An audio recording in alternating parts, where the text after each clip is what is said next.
चलो भाई, कल हम लोगों ने सॉप की प्रिपरेशन देखी थी, थोड़ा उसको रिवाइज कर ले। क्या कर रहे भाई? तो what is shop?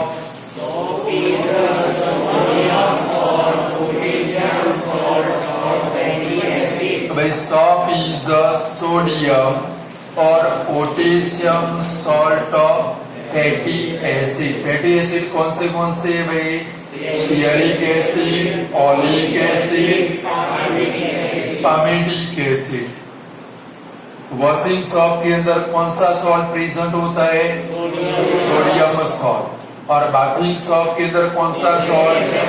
Potassium salt. यानी कि sodium salt is present in a washing shop and potassium salt is present in a bathing shop.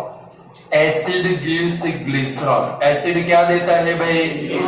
And ester are present in a vegetable oil और एनिमल फैट। ऐसा कुछ देखा था हम लोगों ने। इसके बाद में आती थी प्रिपरेशन ऑफ सॉप। तो प्रिपरेशन ऑफ सॉप कौन सी थी भाई?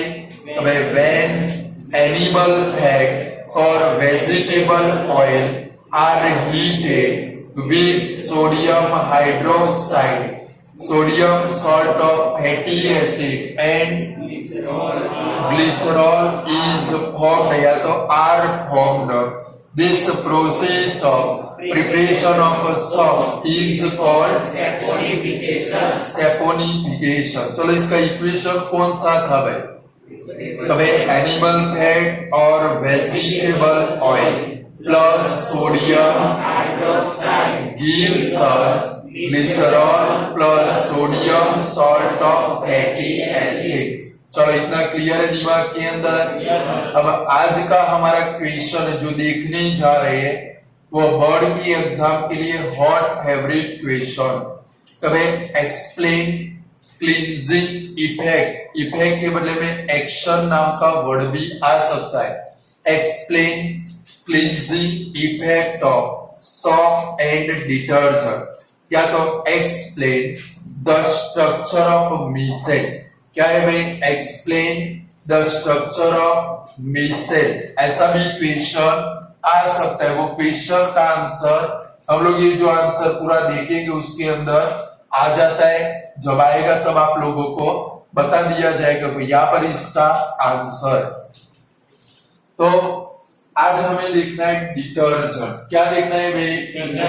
डिटर्जेंट मीन्स दिमाग में इतना क्लियर कर दो, आपकी मम्मी घर पे जो निरमा पाउडर लेकर आती है, गड़ी पाउडर लेकर आती है, व्हील पाउडर लेकर आती है, एरियल पाउडर लेकर आती है, टाइड पाउडर लेकर आती है, वो जो पाउडर है वो डिटर्जेंट है। क्या है भाई? और वो डिटर्जेंट की हमें स्टडी करनी है। तो केमिकली देखे तो जो डिटर्जेंट है वो ऑर्गेनिक सल्फोनिक एसिड के सोडियम सॉल्ट है। केमिकली अगर हम लोग देखें तो जो डिटर्जेंट है वो डिटर्जेंट ऑर्गेनिक सल्फोनिक एसिड के सोडियम सॉल्ट है। यानी कि chemically detergent is a sodium salt of organic sulphonic acid. देखो पूरा क्वेश्चन ध्यान से सुनोगे, ध्यान से समझोगे तो पेपर में लिख पाओगे। शायद आपने घर पे 3-4 बार इसको पढ़ लिया होगा। कल मैंने बोला था इसको पढ़ के आना, बट समझ में जल्दी से आया नहीं होगा। इधर समझोगे तो जल्दी से आ जाएगा। तो भाई व्हाट आर डिटर्जेंट? तो chemically detergent are sodium salt of organic sulphonic acid. तो बोलो what are detergent? Chemically detergent are sodium salt of organic sulphonic acid. यानी कि डिटर्जेंट है वो ऑर्गेनिक सल्फोनिक एसिड के कौन से सॉल्ट है भाई? Sodium salt. कौन से सॉल्ट है भाई? Sodium salt. लाइक पेपर के अंदर ट्रू फॉल्स आ गया कि भाई chemically detergent are potassium salt of organic sulphonic acid. बोलो स्टेटमेंट ट्रू है कि फॉल्स है? क्यों फॉल्स है? पोटेशियम के बदले में कौन सा वर्ड आना चाहिए भाई? Sodium word. कौन सा वर्ड आना चाहिए भाई? सॉप के अंदर COO ग्रुप प्रेजेंट है एंड डिटर्जेंट के अंदर SO3 ग्रुप प्रेजेंट है। दो ब्लैंक आ गए। सॉप के अंदर COO ग्रुप प्रेजेंट है, वाइल डिटर्जेंट के अंदर SO3 ग्रुप प्रेजेंट है। तो भाई which group is present in shop? Shop के अंदर कौन सा ग्रुप प्रेजेंट है? COO। कौन सा ग्रुप है? और डिटर्जेंट के अंदर कौन सा ग्रुप प्रेजेंट है भाई? SO3 सॉप के अंदर कौन सा ग्रुप प्रेजेंट है? और डिटर्जेंट के अंदर कौन सा ग्रुप प्रेजेंट है? पक्का? दो ब्लैंक क्लियर? तो भाई chemically detergent are sodium salt of organic sulfonic acid in a salt COO group is present and in a detergent SO3 group is present। Shop में कौन सा ग्रुप है भाई? और डिटर्जेंट के अंदर सॉप एंड डिटर्जेंट दोनों की क्लींजिंग इफेक्ट सेम होती है। सॉप एंड डिटर्जेंट दोनों की जो क्लींजिंग इफेक्ट है वो कैसी होती है भाई? सेम। वो पूरा क्वेश्चन देखिए, उससे पहले एक क्वेश्चन है जो मैंने आपको लिख कर नहीं दिया है, बट एक क्वेश्चन है कि भाई why today the use of detergent is increased. TV के अंदर आप देखते होंगे सबसे ज्यादा डिटर्जेंट की एड आती होगी। किसकी एड आती होगी भाई? अरे why today the use of detergent are increased। आज डिटर्जेंट का यूज क्यों इंक्रीज हो चुका है? आपने देखा होगा कि भाई आपकी मम्मी सुबह में जो कपड़े धोने बैठती है, क्या धोने बैठती है भाई? पहले तो क्या करती है भाई, घर के जितने भी सारे मेंबर है वो सभी के कपड़े कलेक्ट करती है। फिर बड़े वाले बकेट के अंदर वो क्या भरती है भाई? पानी भरती है। क्या भरती है भाई? न सिखाओ तो सीख लेना, फ्यूचर में बहुत काम में आने वाला है, बराबर है भाई। फिर वो बकेट के अंदर क्या करती है भाई? एक मुट्ठा भर के या दो मुट्ठे भर के वो क्या डालती है भाई? डिटर्जेंट। क्या डालती है भाई? फिर अच्छे से उसको क्या करती है भाई? स्टरीलाइज। क्या करती है भाई? और फिर उसके अंदर क्या बन जाता है? फोम। क्या बन जाता है भाई? और फिर उठा उठाकर सारे कपड़े उसके अंदर क्या करती है भाई? डाल देती है। क्या करती है भाई? इतना तो क्लियर है ना भाई। तो हम लोग जो वाटर यूज करते हैं, तो भाई डिटर्जेंट का यूज क्यों इंक्रीज हो चुका है? तो भाई वाटर के अंदर कैल्शियम यानी कि Ca एंड मैग्नीशियम Mg के सॉल्ट प्रेजेंट हो तो ऐसे वाटर को हार्ड वाटर बोलते। क्या बोलते हैं भाई? वाटर के अंदर कैल्शियम एंड मैग्नीशियम के सॉल्ट प्रेजेंट हो ऐसे वाटर को क्या बोलते हैं भाई? Hard water. उसका वजन बहुत होता है, इसके कारण उसको क्या बोलते हैं भाई? Hard water. क्या बोलते हैं भाई? ऐसा नहीं होता, वजन ज्यादा होता नहीं है, समझ गए? यानी कि हार्ड वाटर का मतलब क्या है भाई? उसमें सिर्फ क्या प्रेजेंट है भाई? कैल्शियम और मैग्नीशियम के सॉल्ट। अगर ऐसे वाटर के अंदर हम लोग सॉप का यूज करेंगे कपड़े धोने के लिए, तो भाई वाटर के अंदर कैल्शियम एंड मैग्नीशियम के सॉल्ट प्रेजेंट हो और क्लॉथ को क्लीन करने के लिए आप उसके ऊपर सॉप अप्लाई करोगे। क्या अप्लाई करोगे भाई? तो प्रेसिपिएशन नहीं बनेंगे। प्रेसिपिएशन का मतलब फोम बनना। क्या बनना भाई? प्रेसिपिएशन का मतलब क्या है भाई? फोम बनना यानी कि फेन बनना। क्या बनना भाई? अरे अगर हमारा वाटर हार्ड वाटर हो, अगर इसके अंदर कैल्शियम और मैग्नीशियम के सॉल्ट प्रेजेंट होंगे तो सॉप अप्लाई करेंगे तो प्रेसिपिएशन होता नहीं है, जिसके कारण सरफेस के ऊपर जो डर्ट और स्टेन लगा है वो रिमूव होता नहीं है। बट सपोज हम लोग डिटर्जेंट का यूज करते हैं, किसका यूज करते हैं भाई? तो ये जो कैल्शियम और मैग्नीशियम के सॉल्ट है वो डिटर्जेंट के अंदर क्या हो जाते हैं भाई? डाइल्यूट हो जाते हैं। क्या हो जाते हैं भाई? और हमारा जो हार्ड वाटर है वो सॉफ्ट वाटर के अंदर कन्वर्ट हो जाता है। कौन से वाटर के अंदर? और इसके कारण जो क्लोथ है उसके ऊपर से इजीली डर्ट और स्टेन क्या होता है भाई, रिमूव होता है। और इसके कारण आज डिटर्जेंट का यूज है वो क्या हो गया भाई, इंक्रीज हो गया। मतलब आंसर लिख पाओगे? तो भाई वाटर के अंदर कौन से सॉल्ट प्रेजेंट हो? Calcium and magnesium. ऐसे वाटर को क्या बोलते हैं भाई? और हार्ड वाटर के अंदर जो सॉल्ट है वो प्रेसिपिटेशन देता नहीं है। अगर हम लोग डिटर्जेंट का यूज करें तो उससे क्या बनता है भाई, ये दोनों जो सॉल्ट है कैल्शियम एंड मैग्नीशियम दोनों उसके अंदर क्या हो जाती है भाई, डाइल्यूट क्या हो जाती है भाई, और अच्छे से क्या बनता है भाई, प्रेसिपिटेशन, जिसके कारण आज डिटर्जेंट का यूज क्या हो चुका है भाई, इंक्रीज। क्या हो चुका है भाई, जो एक क्वेश्चन था अब वापिस आ जाते हैं। तो भाई सॉल्ट के अंदर कौन सा ग्रुप प्रेजेंट है? COONH। डिटर्जेंट के अंदर कौन सा ग्रुप प्रेजेंट है? दोनों की क्लींजिंग इफेक्ट सेम। दोनों की जो क्लींजिंग इफेक्ट है वो कैसी है भाई, सेम।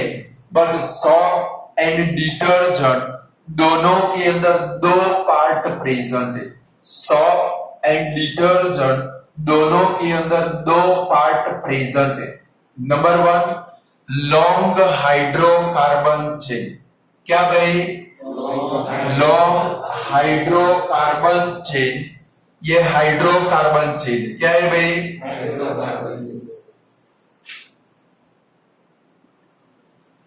जिसको बोलते हैं नॉन पोलर टेल। क्या बोलते हैं भाई, पूंछड़ी। क्या बोलते हैं भाई, ऐसे भी पूंछड़ी की जैसी। इसके कारण इसको क्या बोलते हैं भाई, नॉन पोलर टेल, या तो अदर वर्ड भी इसको बोलते हैं हाइड्रोफोबिक पार्ट। क्या बोलते हैं भाई, याद रखोगे, दो MCQ आ गए। कभी the law in structure of detergent और salt long hydrocarbon chain is called blank. जो लॉन्ग हाइड्रोकार्बन चेन है इसको क्या बोलते हैं भाई, नॉन पोलर टेल, या तो अदर वर्ड में क्या बोलते हैं भाई, हाइड्रोफोबिक पार्ट। अब ये हाइड्रोफोबिक का मतलब समझते हैं, आगे फटाफट हमको आ जाएगा। हाइड्रो का मतलब होता है वाटर। क्या होता है भाई, हाइड्रो का मतलब क्या होता है, वाटर। और फोबिक का मतलब होता है फोबिया।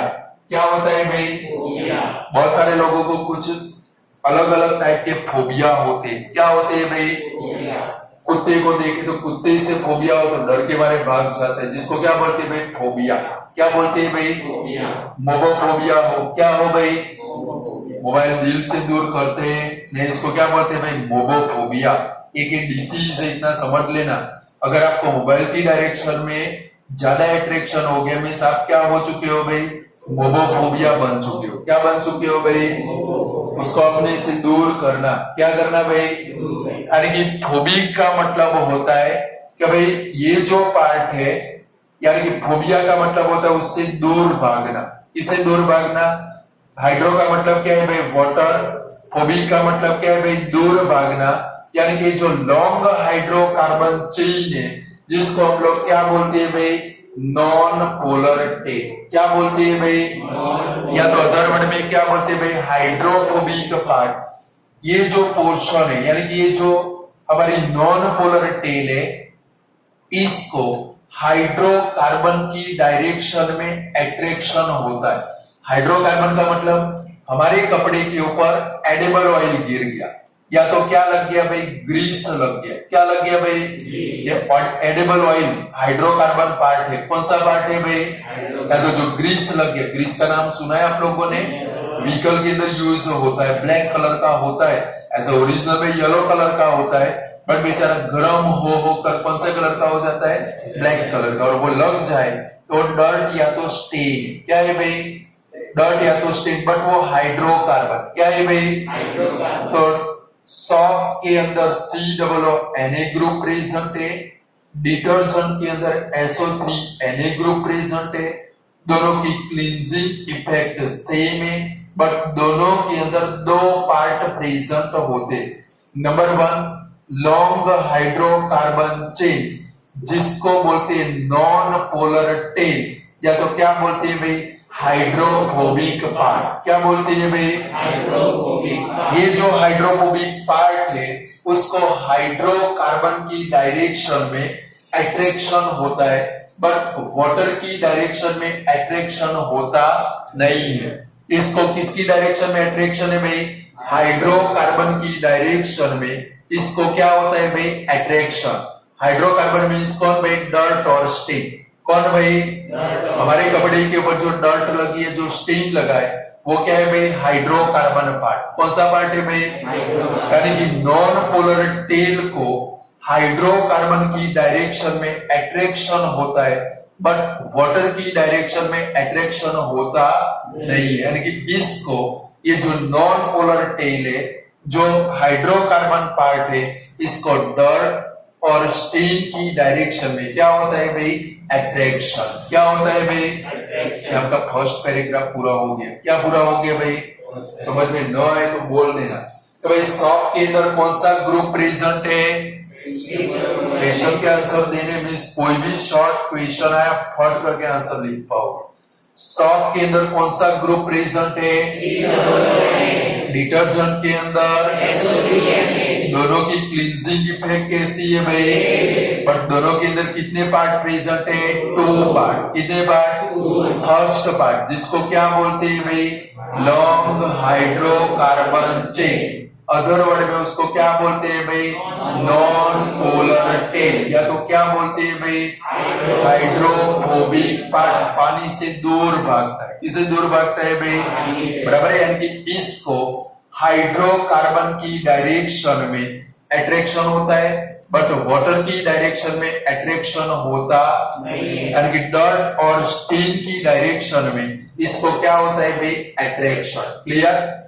अब थर्ड पैराग्राफ आता है, सेकंड पैराग्राफ हमारा सेकंड पार्ट है। ये फर्स्ट पार्ट हुआ। कौन सा पार्ट हुआ सेकंड पार्ट है, वो नेगेटिवली चार्ज्ड वाले आयन है। सेकंड पार्ट है वो क्या है भाई नेगेटिवली चार्ज्ड वाले आयन COONA या तो SO3Na। सॉफ्ट होगा तो COONA प्रेजेंट होगा, और डिटर्जेंट होगा तो क्या प्रेजेंट होगा भाई SO3Na। सेकंड पार्ट जिसके अंदर क्या प्रेजेंट है भाई नेगेटिव चार्ज्ड वाले आयन मींस COONA या तो SO3Na, उसको हम लोग क्या बोलते हैं भाई पोलर हेड। क्या बोलते हैं भाई पोलर हेड। ये नॉन पोलर टेल और ये वाला पोर्शन है वो कौन सा है भाई पोलर हेड, और इसको अदर वर्ड में बोलते हैं भाई हाइड्रोफिलिक पार्ट। कौन सा पार्ट भाई हाइड्रोफिलिक। फिलिक का मतलब अट्रैक्शन। फिलिक का मतलब क्या होता है अट्रैक्शन। फोबिक का मतलब क्या भाई दूर भागना। क्या भागना भाई अरे कि सेकंड पार्ट है नेगेटिव चार्ज वाले आयन में COONA या तो कौन से भाई SO3Na। इनको क्या बोलते हैं भाई पोलर हेड या तो hydrophilic part. Second part negative charge वाले आयन है। कौन से आयन है भाई नेगेटिव चार्ज वाले आयन में COONA या तो कौन से आयन भाई SO3। इसको क्या बोलते हैं भाई पोलर हेड। क्या बोलते हैं भाई पोला जो छजु आगर गोल गोल छे, इसके कारण इसको क्या बोलते हैं भाई हेड એટલે બોડું બોડા જેવો પાર્ટ છે। अरे पोलर हेड या तो क्या बोलते हैं भाई हाइड्रोफिलिक पार्ट। क्या बोलते हैं भाई हाइड्रोफिलिक पार्ट। इसको वाटर की डायरेक्शन में अट्रैक्शन होता है। इसको किसकी डायरेक्शन में अट्रैक्शन होता है बट हाइड्रोकार्बन यानी कि डर्ट और स्टेन की डायरेक्शन में कोई भी अट्रैक्शन होता नहीं है। बोलो सेकंड पैराग्राफ लिख पाओगे। सेकंड पार्ट मींस कौन सा भाई नेगेटिव चार्ज वाले आयन। कौन से आयन भाई ब्रैकेट में क्या लिखा है COONA या तो कौन से भाई और ये जो पार्ट है इसको हम लोग क्या बोलते हैं भाई, पोलर हेड, या तो क्या बोलते हैं भाई, हाइड्रोफिलिक पार्ट। क्या बोलते हैं भाई, हाइड्रोफिलिक पार्ट। चलो, तो सेकंड पार्ट है उसको क्या बोलते हैं भाई, पोलर हेड, या तो क्या बोलते हैं भाई, हाइड्रोफिलिक पार्ट। इसको किसकी डायरेक्शन में अट्रैक्शन है, वाटर। किसकी डायरेक्शन में, यानी कि हाइड्रोकार्बन पार्ट मींस डर्ट और स्टेन की डायरेक्शन में कोई भी अट्रैक्शन होता नहीं है। क्लियर, दो पैराग्राफ समझ में आ गए। अब जो थर्ड पैराग्राफ है वो मिसेल, क्वेश्चन है explain the structure of micelle. उसके अंदर ये पूरा पैराग्राफ लिखना है। नीचे जो मैंने फिगर ड्रॉ करके दी है स्फेरिकल स्ट्रक्चर, वो स्ट्रक्चर आपको बनाने का है। मिसेल का स्ट्रक्चर है। किसका स्ट्रक्चर है भाई, मिसेल। अब सॉप और डिटर्जेंट में कितने पार्ट है भाई, दो पार्ट। कितने पार्ट है भाई, एक नॉन पोलर टेल, दूसरा कौन सा भाई, पोलर है। या तो एक हाइड्रोकार्बन पार्ट और दूसरा कौन सा भाई हमारा नेगेटिव चार्ज वाले आयन। या तो एक कौन सा भाई, हाइड्रोफोबिक पार्ट, दूसरा कौन सा भाई, हाइड्रोफिलिक पार्ट। वाटर के अंदर hydrocarbon chain means non polar tail and polar head दोनों का एक यूनिक ओरिएंटेशन होता है। वाटर के अंदर भाई सपोज आपकी मम्मी ने कपड़े किसके अंदर डाल दिए, डिटर्जेंट के अंदर। किसके अंदर डाल दिए, और वाटर के अंदर डिटर्जेंट जो है उसमें दो पार्ट है, एक हाइड्रोफोबिक, दूसरा कौन सा भाई, हाइड्रोफिलिक। यानी कि एक टेल, दूसरा कौन सा भाई, हेड। बराबर, एक कौन सी भाई, टेल, दूसरा कौन सा भाई, हेड। यानी कि वाटर के अंदर हाइड्रोफिलिक एंड हाइड्रोफोबिक, या तो पोलर हेड और नॉन पोलर टेल दोनों का एक क्या होता है भाई, यूनिक ओरिएंटेशन। क्या होता है भाई, यूनिक ओरिएंटेशन। जो लॉन्ग हाइड्रोकार्बन चेन यानी कि नॉन पोलर टेल, जो लॉन्ग हाइड्रोकार्बन चेन है जिसको हम लोग क्या बोलते हैं भाई, नॉन पोलर टेल, वो इनर सरफेस में होता है। कहां पर होता है भाई, इनर सरफेस। जो नॉन पोलर टेल है यानी कि जो हाइड्रोकार्बन पार्ट है वो कहां पर प्रेजेंट है भाई, इनर सरफेस में। कहां पर प्रेजेंट है भाई, इनर सरफेस। और ये जो चार्ज्ड आयन है यानी कि जो पोलर हेड है, कौन है भाई, चार्ज्ड आयन मींस जो पोलर हेड है वो कहां पर होती है भाई, आउटर सरफेस के ऊपर। कहां पर होती है भाई, और इसके कारण जो डर्ट या तो जो स्टेन है, इसके कारण जो डर्ट या तो जो स्टेन है उसके आजू बाजू में एक स्पेरिकल स्ट्रक्चर बनता है। वो स्पेरिकल स्ट्रक्चर को क्या बोलते हैं भाई, मिसेल बोलते हैं। क्या बोलते हैं भाई, मिसेल। मिसेल आए तो पूरा पैराग्राफ लिखना है। क्लियर, यानी कि वाटर के अंदर non polar tail and polar head, या तो हाइड्रोकार्बन चेन और कौन सा भाई, नेगेटिव चार्ज वाले पार्ट को, या तो कौन सा भाई, हाइड्रोफोबिक पार्ट, या तो कौन सा भाई, हाइड्रोफिलिक पार्ट, दोनों का एक क्या होता है भाई, यूनिक ओरिएंटेशन। क्या होता है भाई, यूनिक ओरिएंटेशन। जो हाइड्रोकार्बन चेन यानी कि नॉन पोलर टेल है वो कहां पर प्रेजेंट होता है भाई, इनर सरफेस में। कहां पर प्रेजेंट होता है भाई, और जो चार्ज्ड वाले आयन है यानी कि जो पोलर हेड है, कौन सा है भाई, पोलर हेड, वो कहां पर प्रेजेंट होता है भाई, आउटर सरफेस के ऊपर। कहां पर प्रेजेंट होता है, और इसके कारण जो डर्ट या तो स्टेन है उसके आजू बाजू में पूरा एक क्या बनता है भाई, स्फेरिकल स्ट्रक्चर, जिसको हम लोग क्या बोलते हैं भाई, मिसेल बोलते हैं। क्या बोलते हैं भाई, क्लियर। जब भी हम लोग क्या करेंगे भाई, जो हाइड्रोकार्बन पार्ट है, कौन सा पार्ट है भाई, यानी कि नॉन पोलर टेल, वो डर्ट और स्टेन की डायरेक्शन में अट्रैक्टेड रहती है, और जो पोलर हेड है वो वाटर के अंदर रिमेन हो जाता है। जब भी हम लोग क्या करेंगे भाई, कभी जो हाइड्रोकार्बन पार्ट है यानी कि जो नॉन पोलर टेल है, वो नॉन पोलर टेल किसकी डायरेक्शन में अट्रैक्टेड रहती है भाई, डर्ट एंड स्टेन। भाई जो हमारा कौन सा है भाई, पोलर हेड, वो कहां पर रह जाता है भाई, वाटर के अंदर। कहां पर रह जाता है भाई, और जब भी हम लोग डर्ट और स्टेन के ऊपर, जब भी हम लोग डर्ट और स्टेन के ऊपर कॉन्संट्रेटेड सॉप या तो डिटर्जेंट का सॉल्यूशन अप्लाई करेंगे, तो जो डर्ट और स्टेन है वो ड्रैग्ड होगी। क्या होगी भाई, वहां से रिमूव होगी। क्या होगी भाई, और उसके कारण जो सरफेस है वो कैसी बनती है भाई, क्लीन। और जो वाटर है वो कैसा होता है भाई, डर्टी। कैसा होता है भाई, डर्टी। मम्मी वो पानी में से पूरे कपड़े निकाल देते, बाद में आप देखना वो पूरा वाटर कैसा बन जाता है भाई, डर्टी। कैसा बन जाता है भाई, गंदा बन जाता है। ये cleansing effect of soap and detergent पूरी हो।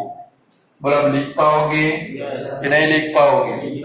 तो water detergent chemically detergent are sodium salt और organic sulfonic acid। कभी केमिकली डिटर्जेंट क्या है भाई, ऑर्गेनिक सल्फोनिक एसिड के।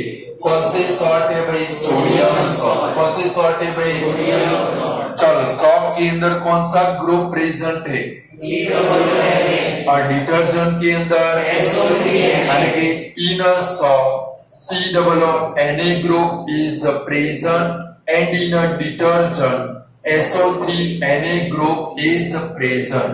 The cleansing effect of soap and detergent are same। यानी कि soap and detergent दोनों की क्लींजिंग इफेक्ट कैसी होती है भाई, सेम होती है। कैसी होती है भाई, बट दोनों के अंदर कितने पार्ट प्रेजेंट होते हैं, दो पार्ट। कितने पार्ट भाई, number 1 long hydrocarbon chain. Number 1 long hydrocarbon chain, जिसको हम लोग क्या बोलते हैं भाई, नॉन पोलर टेल, या तो अदर वर्ड में क्या बोलते हैं भाई, हाइड्रोफोबिक। जिसको हाइड्रोकार्बन की डायरेक्शन में अट्रैक्शन होता है, बट वाटर की डायरेक्शन में अट्रैक्शन होता नहीं है।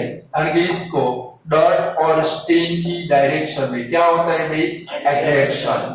थर्ड नंबर, सेकंड पार्ट जो कौन से है भाई, नेगेटिव चार्ज वाले आयन, यानी कि पोलर हेड के ऊपर कौन सा चार्ज प्रेजेंट होगा, नेगेटिव चार्ज। कौन सा चार्ज भाई, क्वेश्चन पेपर में आ सकता है। ये जो हेड है उसके ऊपर कौन सा चार्ज होगा भाई, नेगेटिव। और ये सेकंड पार्ट नेगेटिव चार्ज वाले आयन COO या तो SO3 जिसको हम लोग क्या बोलते हैं भाई, पोलर हेड, या तो क्या बोलते हैं भाई, हाइड्रोफिलिक पार्ट। ये जो पोलर हेड है इसको वाटर की डायरेक्शन में अट्रैक्शन होता है, बट हाइड्रोकार्बन की डायरेक्शन में अट्रैक्शन होता नहीं है। इसको डर्ट और स्टेन से कोई लेना देना नहीं है। इसको डर्ट और स्टेन की डायरेक्शन में कोई अट्रैक्शन होता नहीं है। वाटर के अंदर hydrophobic part and hydrophilic part, या तो नॉन पोलर टेल या तो पोलर हेड, दोनों का क्या होता है भाई, यूनिक ओरिएंटेशन। क्या होता है भाई, यूनिक ओरिएंटेशन। जो नॉन पोलर टेल है यानी कि हाइड्रोफोबिक पार्ट है, वो कहां पर होता है भाई, इनर सरफेस में। कहां पर होता है भाई, इनर सरफेस। देखो सारी पूंछड़ी अंदर की डायरेक्शन में। कहां पर है भाई, यानी कि जो नॉन पोलर टेल है वो कहां पर होती है भाई, इनर सरफेस में। यानी कि वो किसके साथ में अटैच्ड होती है, डर्ट और स्टेन। किसके साथ में अटैच्ड होती है, उसको अट्रैक्शन किसकी डायरेक्शन में, डर्ट और स्टेन के साथ में, यानी कि वो इसके साथ में अटैच्ड होती है। वाइल जो चार्ज्ड आयन यानी कि जो पोलर हेड है वो कहां पर प्रेजेंट होता है भाई, सरफेस के ऊपर, आउटर सरफेस के ऊपर। यानी कि यहाँ पर डर्ट और स्टेन के आजू बाजू में पूरा एक क्या बनता है भाई, स्पेरिकल स्ट्रक्चर, जिसको हम लोग क्या बोलते हैं भाई, बेसेल बोलते हैं। क्या बोलते हैं भाई, जो हाइड्रोकार्बन चेन यानी कि उसको क्या बोलते हैं भाई, नॉन पोलर टेल, वो डर्ट और स्टेन की डायरेक्शन में अट्रैक्टेड होती है। तो भाई जो पोलर हेड है वो कहां पर रह जाता है बेचारा, वाटर के अंदर। कहां पर रह जाता है भाई, यानी कि जब भी कोई सरफेस के ऊपर हम लोग कॉन्संट्रेटेड सॉप या तो डिटर्जेंट का सॉल्यूशन अप्लाई करेंगे, तो जो डर्ट और स्टेन है वो क्या होगी भाई, ड्रैग्ड। क्या होगी भाई, और ये जो पूंछड़ी है ना अंदर जाके पीटेगी, क्या करेगी भाई, वहां से वो क्या होगी भाई, अपनी जान बचाकर भागेंगे। क्या करेंगे भाई, ड्रैग्ड होगी। क्या होगी भाई, और इसके कारण जो सरफेस है वो कैसी बनती है भाई, क्लीन, और जो वाटर है वो कैसा बनता है भाई। अब आ गया समझ में, ओके।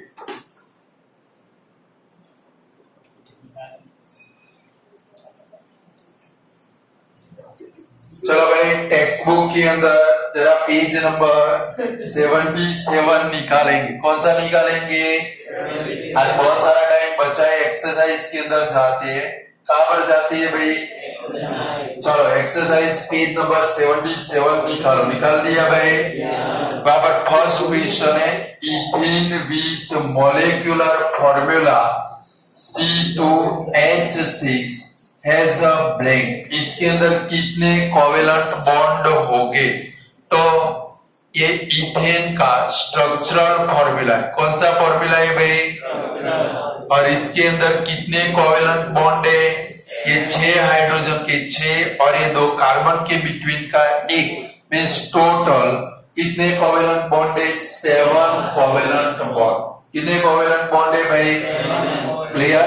चलो second number, butanol is a 4 carbon compound with the functional group butanol। तो कौन सा फंक्शनल ग्रुप होगा भाई, कीटोन। कौन सा होगा भाई, एल्डिहाइड के लिए कौन सा ग्रुप होगा, ग्रुप कौन सा, केमिकल फॉर्मूला कौन सा उसका, CHO। कौन सा भाई, अल्कोहल के लिए, इनमें से एक गारंटेड एमसीक्यू में आने वाला है, समझ गए। अल्कोहल का, अल्कोहल के लिए कौन सा ग्रुप रिस्पॉन्सिबल, OH। एल्डिहाइड के लिए CHO। कौन सा भाई, कीटोन के लिए C डबल बॉन्ड O, और कार्बोक्सिलिक एसिड के लिए COOH। ये 4 में से एक पेपर के अंदर आ जाएगा, समझ गए। चलो नेक्स्ट है, जरा सोच कर आंसर बताना है। While cooking, if the bottom of the vessel is getting blackened, यानी कि हम लोग कुकिंग कर रहे हैं और वेसल की बॉटम, नीचे वाली सरफेस ब्लैक कलर की हो रही। कौन से कलर की हो रही है भाई, on the outside, it means that, इसका मतलब क्या होगा, भाई the food is not cooked completely, ऐसा नहीं हो सकता है। Second number, the fuel is not burning completely, ये वाला आपका आंसर है। अगर जब भी कोई फ्यूल का कंप्लीटली बर्निंग नहीं होगा तो उसमें से क्या निकलेगा भाई, स्मोक निकलेगा। क्या निकलेगा भाई, चलो नेक्स्ट क्वेश्चन के अंदर जाते हैं। Explain the nature of the covalent bond using the bond formation in a CH3Cl। तो भाई CH3Cl के अंदर इसको बोलते हैं क्लोरोमीथेन। क्या बोलते हैं भाई, और इसके अंदर आपको कोवेलेंट बॉन्ड को एक्सप्लेन करना है। कौन से बॉन्ड को भाई, तो मीथेन का कोवेलेंट बॉन्ड आता है, अगर उसकी थियरी पक्की की है तो फट करके आ जाए। मीथेन के अंदर फर्स्ट पॉइंट क्या लिखा था हम लोगों ने, in a methane 1 carbon and 4 hydrogen atom are.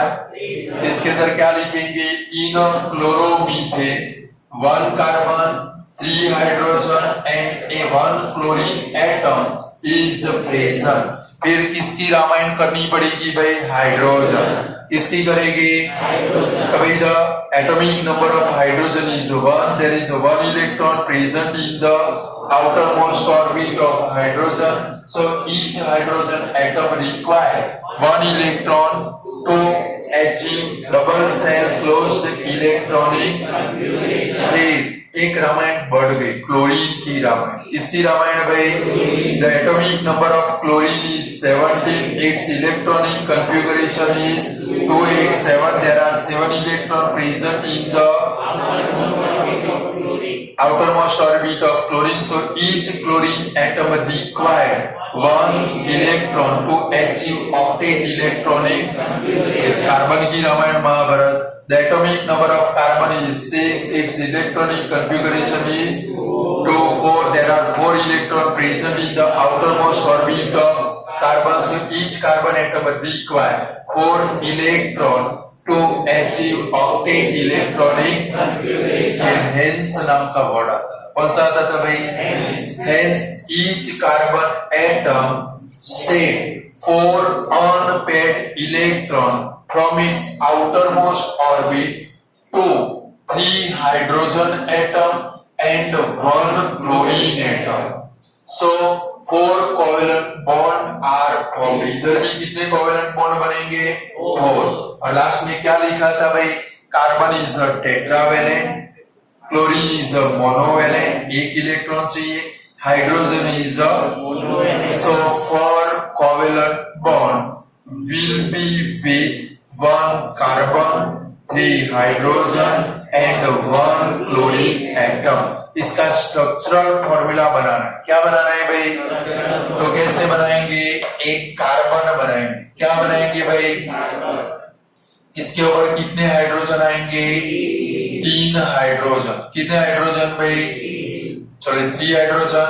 इनके इलेक्ट्रॉन शो कर दे. क्या कर दे भाई? अब इसके ऊपर क्या लगा है भाई? एक क्लोरीन एटम. कितना एटम भाई? क्लोरीन में कितने इलेक्ट्रॉन शेयर करेगा? 1 electron. Chlorine 1 electron, carbon 1 electron share करेगा. यानी कि सपोज समझे कार्बन का इलेक्ट्रॉन है और क्लोरीन के लिए हम लोग क्या बनाते हैं भाई? स्क्वायर. क्योंकि हाइड्रोजन भी आया, दूसरा कौन है भाई? क्लोरीन. तो क्लोरीन के इलेक्ट्रॉन को स्क्वायर से शो कर दे. अब यहाँ पर कोई इलेक्ट्रॉन ड्रॉ करने पड़ेंगे भाई? क्लोरीन के अंदर कोई इलेक्ट्रॉन ड्रॉ करने पड़ेंगे कि नहीं करने पड़ेंगे? करने पड़ेंगे. क्लोरीन के पास कितने इलेक्ट्रॉन थे? 7 में से 1 यूज किया, बाकी कितने बचे? तो इधर 6 इलेक्ट्रॉन आपको क्या करने पड़ेंगे भाई? ड्रॉ करने पड़ेंगे. क्या करने पड़ेंगे भाई? ये किसका स्ट्रक्चर बन गया भाई? क्लोरोइथेन. किसका बन गया भाई? बना पाओगे कि नहीं बना पाओगे? चलो नेक्स्ट क्वेश्चन है. Draw the electron dot structure for ethanoic acid. कौन सा एसिड भाई? बना पाओगे? CH3COOH. कभी 2 कार्बन बनाओ. कितने कार्बन? 2. फर्स्ट कार्बन के ऊपर कितने हाइड्रोजन? 3. सेकंड के ऊपर कितने ऑक्सीजन? 2. कितने भाई? 2. और एक क्या लगाओगे? हाइड्रोजन. क्या लगाओगे भाई? स्ट्रक्चर बन जाएगा. ऑक्सीजन में अंदर कितने इलेक्ट्रॉन ड्रॉ करोगे? वो कितने इलेक्ट्रॉन शेयरिंग करेगा? 2. अंदर कितने इलेक्ट्रॉन ड्रॉ करोगे? 4 इलेक्ट्रॉन. कितने इलेक्ट्रॉन भाई? चलो नेक्स्ट है H2S. कौन सा है भाई? सल्फर. उसका एटॉमिक नंबर 16 है. कितना है भाई? याद है कि ऐसे मैंने बोला इसलिए बोल दिया. ये 20 एलिमेंट हम लोग कैसे याद रख सकते? 9 में सीखे हो. उससे भी मैंने ये प्रेजेंट ईयर के अंदर एक नया संशोधन कर लिया. क्या कर लिया भाई? नया संशोधन किया. तो भाई 1 से 20 एलिमेंट को कैसे याद रख सकती है? तो भाई उसके लिए गुजराती में जाना पड़ेगा. આપણે સપનો ગુજરાતી જોતા હોય, કોની અંદર જોતા હોય? હવે ગુજરાતીમાં જઈએ તો જ અંગ્રેજી આવડે. એ સિવાય આવડે આઈ એમ ગોઈંગ. હું જાઉં છું એનો અંગ્રેજી શું થાય ભાઈ? આઈ એમ. જમ્યા તારી મત બોલતા હું જાઉં છું. પછી આ તો ઇંગ્લિશ મીડિયમમાં એટલે ખબર પડી કે આઈ એમ ગોઈંગ. क्या भाई? बराबर है. तो ये याद रखनी है सीरीज. हहीली, बेबोका, नी ओ, फिर आता है फनीसो. क्या आता है भाई? फिर आता है मे ए. बकरी में करती है ना, मे ए. फिर आता है सीफोसो. क्या आता है भाई? और लास्ट में आता है क आपो के. ये 1 से लेके 20 एलिमेंट आ गए. कितने एलिमेंट आ गए? ह मीन्स हाइड्रोजन, ई मीन्स हीलियम, ली मीन्स लिथियम, बी मीन्स बेरिलियम, बो मीन्स बोरॉन, बीओ मत लिखना, बोरोन का बी होता है। का मीन्स कार्बन, सी मत लिखना, वो कैल्शियम हो जाएगा। नी मीन्स नाइट्रोजन, एन आई के ऊपर से नी, नाइट्रोजन। ओ मीन्स फ्लोरीन, नी मीन्स नियॉन। ओ सो मीन्स एसो मत लिखना, सोडियम। कौन सा है भाई? मे मीन्स मैग्नीशियम, ए मीन्स एल्यूमिनियम, सी मीन्स सिलिकॉन, ओ मीन्स फॉस्फोरस। पी लिखना, एफ ओ मत लिखना। क्या मत लिखना? स मीन्स सल्फर। ये क है भाई। अभी लड़कियों ने पूछा सर ये क्या लिखा है? क है।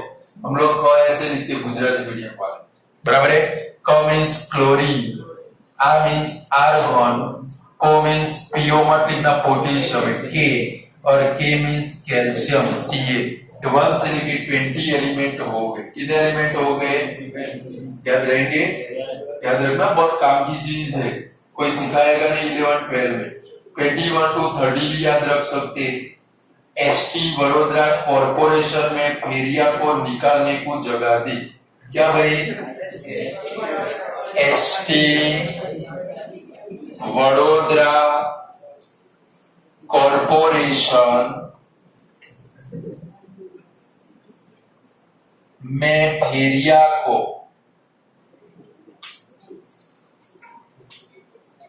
निकालने को जगह दी। यानी कि एसटी यानी कि SCTI, Vadodara means V, corporation means सिया, मे मीन्स MA। क्या आएगा भाई? एरिया यानी कि FE, को मीन्स कोबाल्ट, नी मीन्स निकल, को मीन्स कॉपर, और जगह यानी कि ZN। ये 21 से 30 एलिमेंट हो गए। कौन से हो गए भाई? 1 से 30 एलिमेंट आपको हमारा जो मॉडर्न पीरियोडिक टेबल 86 नंबर के पेज के ऊपर है, इसके 1 से लेके 30 एलिमेंट। कितने एलिमेंट है? हो गए। चलो, तो H2S कौन सा भाई? सल्फर का एटॉमिक नंबर कितना भाई? 16। कितना है भाई? और इसका इलेक्ट्रॉनिक कॉन्फ़िगरेशन क्या बनेगा भाई? 2 8 6। कितने इलेक्ट्रॉन आए? 6 इलेक्ट्रॉन। कितने आए भाई? कितने इलेक्ट्रॉन चाहिए थे? एक सल्फर बनाएंगे, उसके ऊपर क्या बनाएंगे भाई? 2 हाइड्रोजन। क्या बनाएंगे? ये दोनों एक एक इलेक्ट्रॉन का क्या करेंगे भाई? शेयरिंग करेंगे। क्या करेंगे भाई? हो गया H2S। बट अब कुछ बाकी है।